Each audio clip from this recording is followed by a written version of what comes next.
तो इस लेक्चर में मैं आपको बताने जा रहा हूँ potential difference, potential conservative field के बारे में, है ना।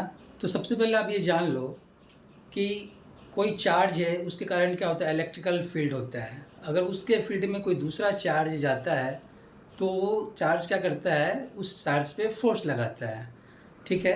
अब हमें करना क्या है, जो चार्ज किसी दूसरे चार्ज के इलेक्ट्रिकल फील्ड में गया है उस पर वर्क करना है, मतलब उस चार्ज को एक पॉइंट से दूसरे पॉइंट पे ले जाना है।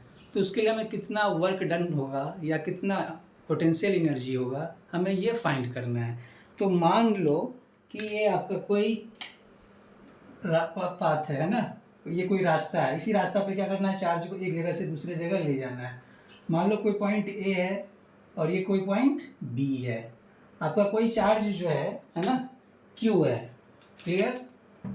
कोई चार्ज आपका क्यू है जिसको एक से लेके बी पे लेके जाना है हमें, किसके अगेंस्ट, इलेक्ट्रिकल फील्ड के अगेंस्ट। तो मान लो कोई चार्ज है जिसका इलेक्ट्रिकल फील्ड का डायरेक्शन ये इस तरह दे दिया है, इलेक्ट्रिकल फील्ड का डायरेक्शन, है ना। तो अगर मान लो ये चार्ज यहाँ पे है तो ये इलेक्ट्रिकल फील्ड इस पे क्या करेगा, फोर्स लगाएगा इस डायरेक्शन में। और फोर्स क्या होगा, Q इंटू इलेक्ट्रिक फील्ड। तो हमें वर्क क्या करना है, इस इलेक्ट्रिकल फील्ड के अगेंस्ट इस चार्ज को ए पॉइंट से बी पे लेके जाना है। तो मान लो ये जो डिस्प्लेसमेंट है, सपोज करो ये डिस्टेंस है, मान लो ये डिस्टेंस r है ना, और ये डिस्प्लेसमेंट क्या है, dl है। तो आप ये जान लो कि हमें करना क्या है, वर्क करना है किसके अगेंस्ट, इलेक्ट्रिक फील्ड के अगेंस्ट। तो आप जानते हो वर्क इज इक्वल टू क्या होता है, फोर्स इनटू डिस्प्लेसमेंट। तो जो वर्क डन होगा बाय एक्सटर्नल एजेंट, डी डब्ल्यू small work is equal to क्या हो जाएगा, F into d l. Dot product of force into displacement क्या होता है, वो वर्क डन होता है। लेकिन हमें करना है वर्क किसके अगेंस्ट करना है, इलेक्ट्रिक फील्ड के अगेंस्ट। तो वो जो फोर्स लगाता है तो हमें क्या करना होगा कि उस फोर्स के ठीक अपोजिट में हमें फोर्स लगाना पड़ेगा। तो क्या होगा, इसके आगे मैंने क्या लगा दिया, साइन लगा दिया। तो ये नेगेटिव साइन इंडिकेट क्या कर रहा है कि आप काम कर रहे हो अगेंस्ट इलेक्ट्रिक फील्ड के। कौन सा काम कर रहे हैं, इस चार्ज को एक जगह से दूसरे चार्ज जगह ले जाने के लिए। अब बताओ कि जो फोर्स, इलेक्ट्रिकल फोर्स क्या होगा, Q इंटू ई डॉट डी एल। हमें वर्क निकालना है तो क्या करेंगे, इंटीग्रेशन करेंगे किसका, डी डब्ल्यू का, है ना। तो अब इसको आप क्या लिखोगे, डी डब्ल्यू की जगह minus Q E D L. Minus Q को मैंने बाहर ले लिया, ई डॉट डी एल। तो ये जो डब्ल्यू बाय क्यू हो जाएगा वो क्या हो जाएगा, minus of E dot d l. तो ये वर्क क्या है, work done by external agent to move a charge Q from point A to B। तो इसको मैं इस तरह लिख सकता हूँ, WAB। ये A इंडिकेट क्या कर रहा है, A से लेकर आप कहाँ पे जा रहे हैं, B पे ले जा रहे हैं। किसको ले जा रहे हैं, चार्ज Q को। तो ये क्या आ जाएगा, minus line integral of E dot d L. Initial point क्या हो गया इसका A, इसका फाइनल पॉइंट B। ओके। अब ये वर्क डन जिसको हम पोटेंशियल एनर्जी बोलते हैं, तो work done per unit charge होता है वो क्या होता है, potential difference, BAB is equal to क्या हो जाएगा, minus E dot d l. Clear? तो ये जो पोटेंशियल डिफरेंस हो गया वो क्या हो गया, line integral of electric field A to D। अब मान लो कि ये जो इलेक्ट्रिकल फील्ड जो है किसी पॉइंट चार्ज के कारण है। तो आप जानते हो, एक चीज और बता दूं, माइनस A से B। अब A dot B is equal to क्या होता है, ए बी कॉस थीटा। तो यहाँ पे क्या हो जाएगा, E D L cos alpha. मान लिया अल्फा क्या है, डी एल और ई के बीच का एंगल। तो ये इलेक्ट्रिकल फील्ड का ये है ना, और ये क्या एंगल, अल्फा। क्लियर? तो अब ये dl cos अल्फा क्या होगा, मान लो ये आपका क्या था, dl था, ये आपका इलेक्ट्रिकल फील्ड का डायरेक्शन है। हमने क्या किया, इसका जो प्रोजेक्शन इस पे ले जाएंगे तो क्या हो जाएगा, ये dl cos अल्फा। ठीक है, तो ये जो हो जाएगा क्या हो गया, वो dr हो जाएगा। ये r मान लिया तो इसका जो स्मॉल डिस्प्लेसमेंट क्या हो जाएगा, वो dr के बराबर होगा। तो ये क्या लिखेंगे आप, माइनस ए से लेके B E D R. Clear. अब मान लो कि let E is due to charge Q, तो इलेक्ट्रिकल फील्ड क्या होता है, minus R A R B Q by 4 pi epsilon naught R square D R. ये पढ़े हो आप। तो अब ये क्या होगा, minus Q by 4 pi epsilon naught R A से लेके R B D R by R square. तो ये जो पोजीशन हो गया आपका, ये क्या हो गया, आर ए, ये हो गया आर बी, है ना। तो इसको जो आप इंटीग्रेट करेंगे तो minus Q by 4 pi epsilon 0 D R by R square क्या हो गया, माइनस 1 बाई आर ए से लेके आर बी। माइनस को आप बाहर ले लो तो क्या हो जाएगा, ये प्लस हो जाएगा। तो ये जो हो गया B A B is equal to Q by 4 pi epsilon naught, ये आ जाएगा 1 by R B minus 1 by R A. इसको क्या लिख सकते हैं, Q by 4 pi epsilon naught R B minus Q by 4 pi epsilon naught R ए।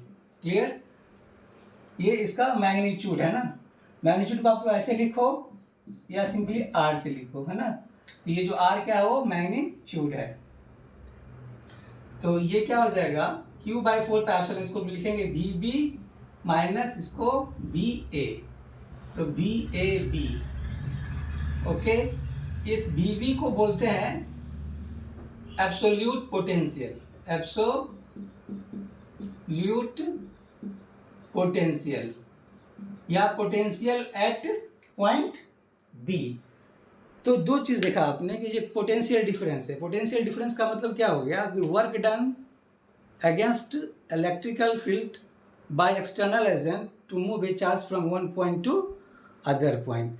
अगर आपसे पूछा जाए कि पोटेंशियल सिर्फ निकालना है, पोटेंशियल डिफरेंस नहीं, तो आप उस दो पॉइंट में से एक पॉइंट को क्या करेंगे, हम रिफरेंस मानेंगे। और जनरली रिफरेंस कहाँ माना जाता है, इनफाइनाइट पे। तो लेट पोटेंशियल के लिए ना, पोटेंशियल, तो अब सपोज करो कि आपका जो ए पॉइंट है वो इनफाइनाइट पे है ना।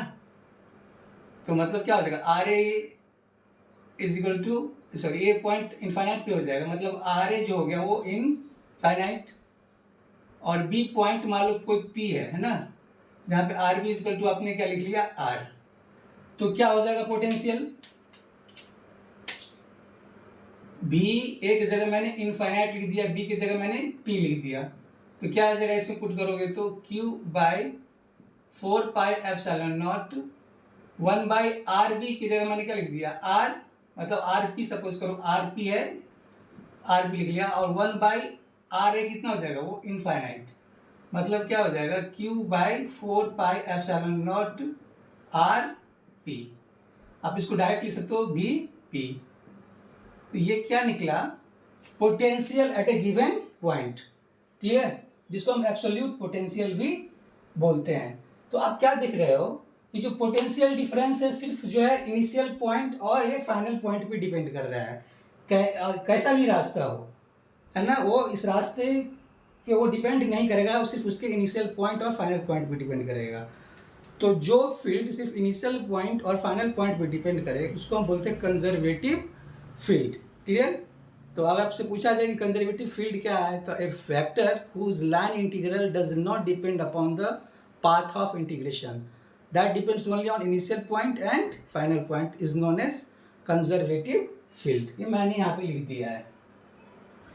तो अब मान लो यहाँ पे एक चार्ज है, तो अब सपोज करो ये आपका मैंने एक दिखा दिया रेक्टेंगुलर, है ना, ये आपका पॉइंट, अभी क्या चार्ज था, यहाँ पे चार्ज था, तो हमें निकालना था यहाँ पे इलेक्ट्रिकल फील्ड। ये पॉइंट पी है, ये आर पी हो गया। क्लियर। तो Vp कितना निकला था, Q by 4 pi epsilon R P.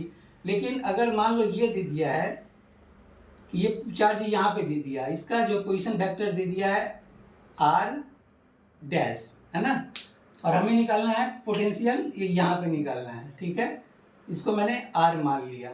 तो यहाँ पे पोटेंशियल क्या हो जाएगा, बस यही फॉर्मूला लिखना है, B P is equal to Q by 4 pi epsilon naught 1 by, जहाँ पे पोटेंशियल निकालना है वो आर जिसके कारण निकालना है, तो ये आर डैश है ना, इसका मैग्नीट्यूड। क्लियर ना। तो ये हो गया potential due to a single point charge at a given point. ऐसा ही अगर बहुत सारा चार्ज हो तो क्या करेंगे हम, सम में क्या करेंगे, उसका अलजेब्रिक सम निकालेंगे। कहने का मतलब ये है कि अगर बहुत सारा चार्ज है Q1, Q2, Qn और ये पॉइंट हमारा P है, हमें यहाँ पे निकालना है पोटेंशियल, और ये सपोज करो ये इसका पोजीशन वेक्टर दे दिया R1, ये R2, ये Rn और ये आपका R दे दिया है। तो क्या होगा, पोटेंशियल जो हो जाएगा at P equal to BQ1 plus BQ2 plus BQn। तो क्या करेंगे, सबका पोटेंशियल को आप जोड़ दोगे, है ना, तो क्या हो जाएगा, ये Q1 by 4 pi epsilon not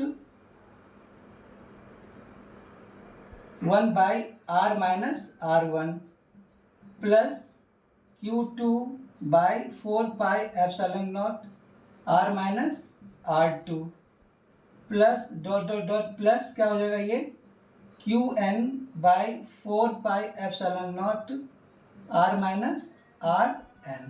तो इसको समेशन के रूप में कैसे लिख सकते हो आप,